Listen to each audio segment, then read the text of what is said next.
La fissità del volto e dello sguardo, le braccia conserte e a conca, l'attività separata del braccio dall'avambraccio evidenziano, soprattutto tra gli uomini, un contrassegno cinesico decisivo per la comprensione del linguaggio del corpo in questa area culturale: la rigidità del tronco. Praticamente si ha uno spostamento del baricentro del corpo verso l'alto, cioè verso lo sterno in tensione.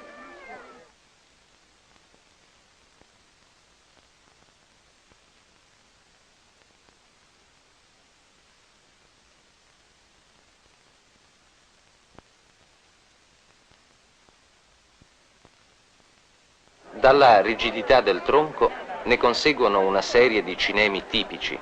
Anzi, si può dire che tutti i vocaboli precedentemente osservati sono condizionati da questa rigidità, nel cui ambito, ad esempio, spicca la simmetria orizzontale delle spalle.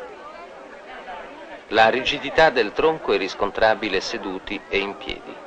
In questo caso, le gambe appaiono quasi sempre leggermente divaricate, con il peso distribuito su tutti e due i piedi o su uno solo.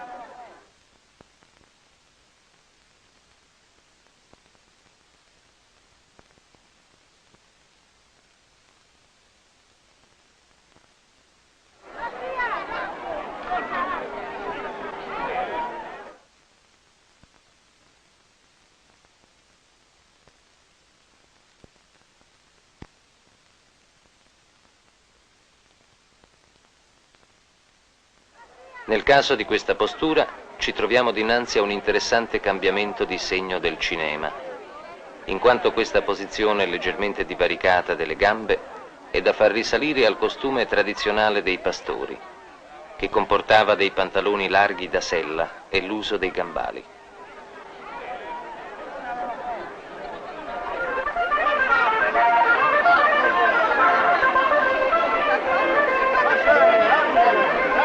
Che la rigidità del tronco sia determinante in questa cultura è dimostrato in costruzioni cinesiche formalizzate come la danza, che in Barbagia, appunto, è una danza bassa, vale a dire un ballo che impegna soprattutto la parte inferiore del tronco, lasciando la parte superiore nella sua composta rigidità.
Abbiamo sinora osservato cinemi e posture in piedi, ma bisogna considerare che nella cultura barbaricina ricorrono i contrassegni tipici di una cultura seduta a terra. Le posizioni sedute a terra, accovacciate o a pochi centimetri dal suolo, dipendono anche dai tipi di lavoro e di occupazione.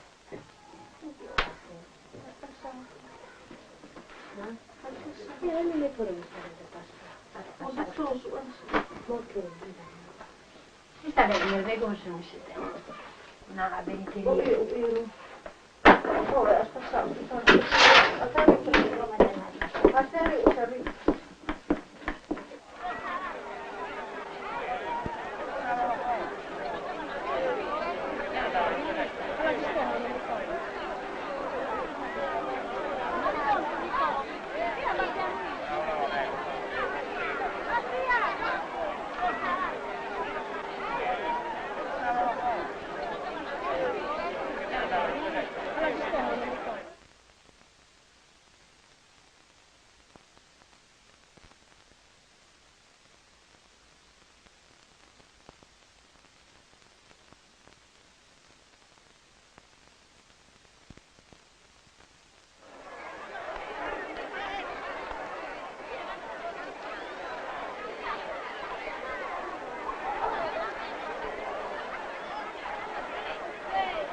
Vi è dunque in questa cultura un largo impiego di sgabelli, sediole, panchetti, come davanti a queste cumbessias in un pomeriggio assolato.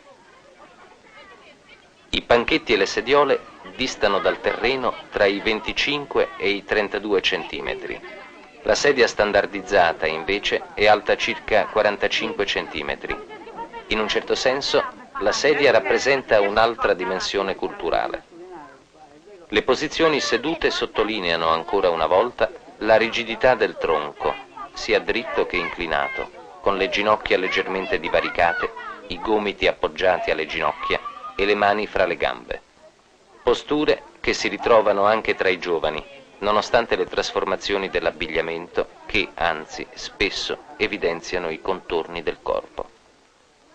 Nelle posizioni sedute, soprattutto tra le donne, appare un vocabolo anch'esso diffuso, la mano alla bocca o alla guancia, spesso con il gomito appoggiato al ginocchio o puntato all'altezza della vita.